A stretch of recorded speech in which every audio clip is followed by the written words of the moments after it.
इस एपिसोड की शुरुआत में हम करते हैं जहां तियानसेन एकेडमी के कई सारे स्टूडेंट्स इमोर्टल सीट पाने के इस सफर में मर गए थे, जिसकी वजह से उनके दोस्त उनके लिए बहुत ज्यादा दुखी थे।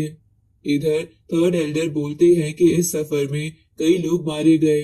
इस पे ग्रेट एल्डर कहते हैं कि ह्यूमन वर्ल्ड में फ्यूचर में बहुत बड़ी वॉर होगी जिसमें इतने लोग मारे जाएंगे, उसके कंपैरिजन में तो ये कुछ भी नहीं है। इसलिए इन्हें अभी से खुद को ताकतवर बनाना होगा, वरना इनकी मौत होना तय है।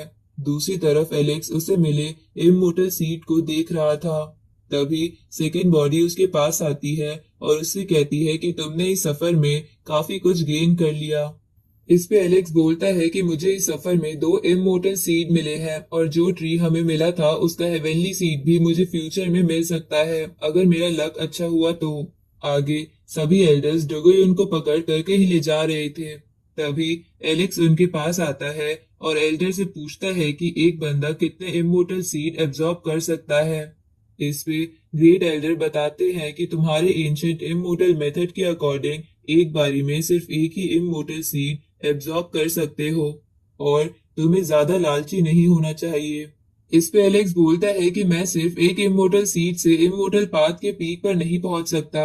ये सुन के एल्डर बोलते हैं कि इमोर्टल एकेडमी इसके लिए काफी स्ट्रॉन्ग फाउंडेशन प्रोवाइड करवाती है, साथ ही उनके पास काफी ज्यादा अच्छे सीड्स हैं। इसलिए अगर तुम उस एकेडमी में शामिल हो जाओ तो शायद तुम एक से ज्यादा सीड एब्जॉर्ब कर पाओगे, जो शायद इनसे भी अच्छे होंगे।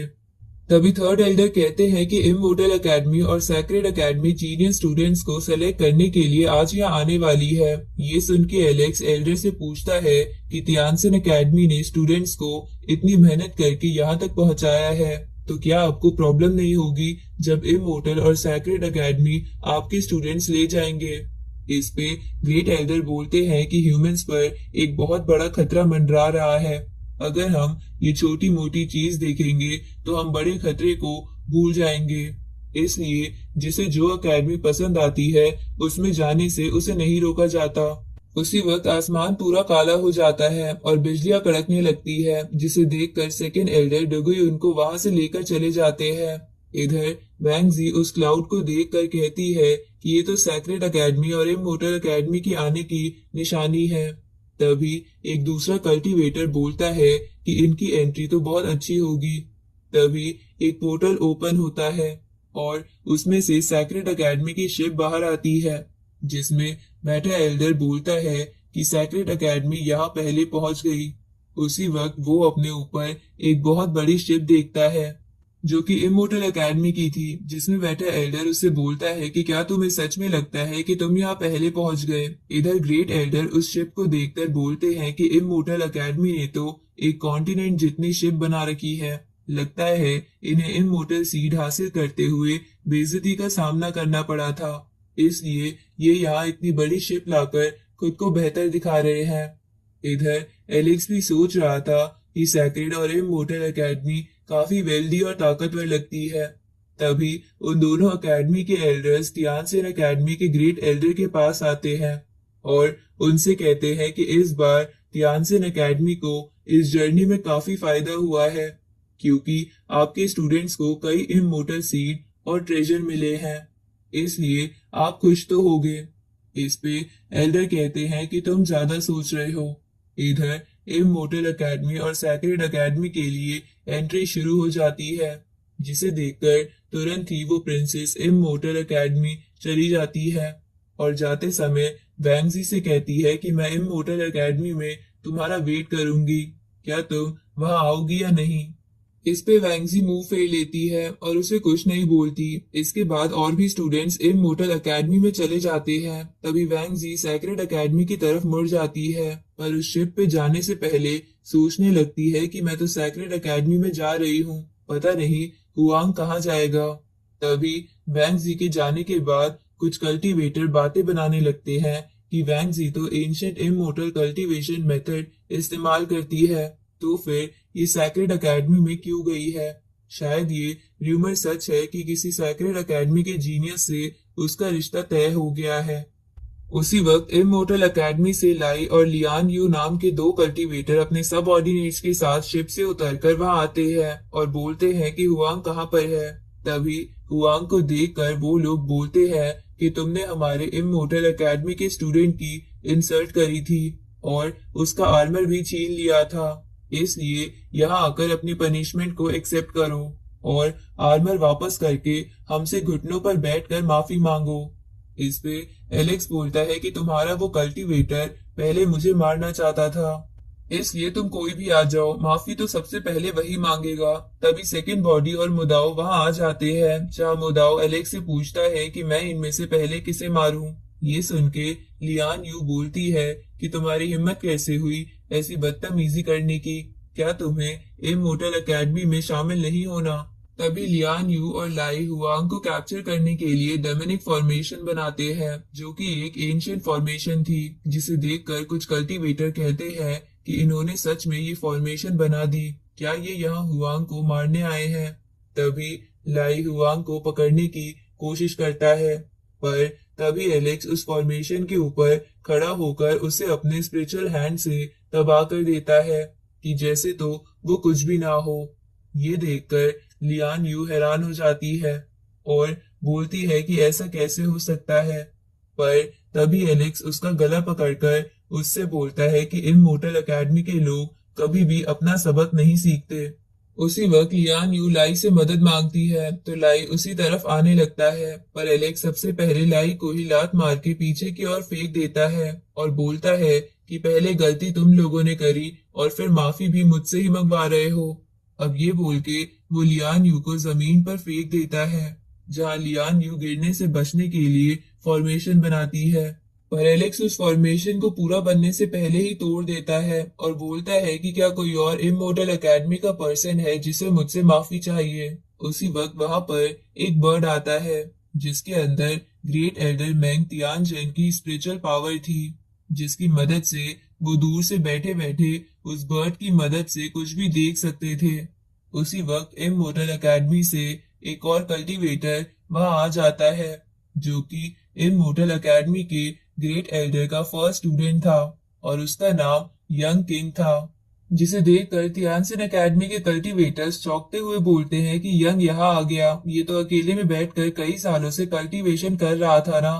तभी यंग लाई और लियान यू को साइड में करते हुए कहता है कि तुम लोग आराम करो।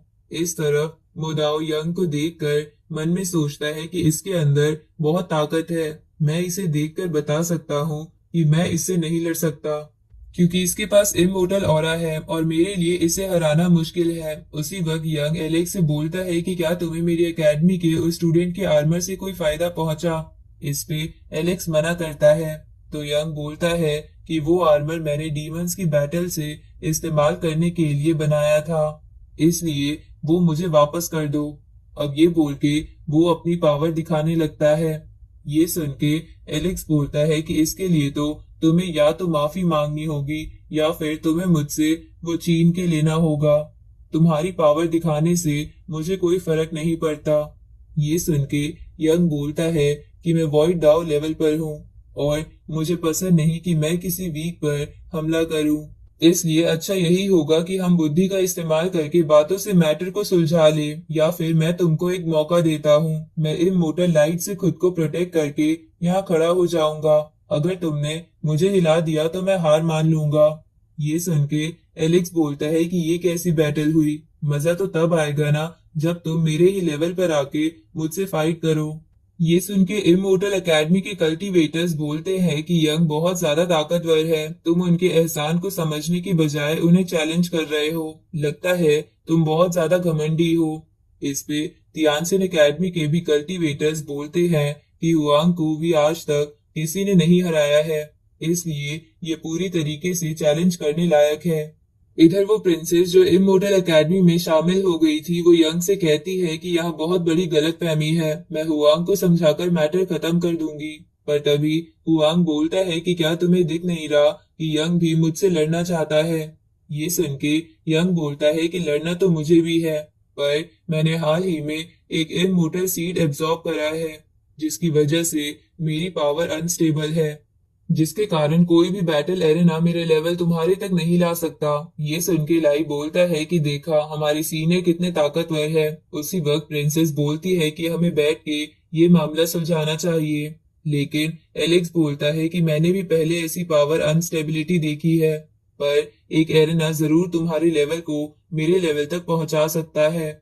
ये सुन के यंग बोलता है कि ठीक है, मैं चैलेंज एक्सेप्ट करता हूँ, पर तुमसे फाइट मेरा जूनियर वूडी करेगा, जो कि इमोर्टल एकेडमी के ग्रेट एल्डर का सबसे लास्ट स्टूडेंट है, और फिलहाल वो हेवेनली डाइटी लेवल में नंबर 1 पर है। अगर तुमने इसे हरा दिया तो तुम आर्मर रख सकते हो, और फिर मैं भी तुमसे फाइट करने के लिए तैयार हो जाऊंगा।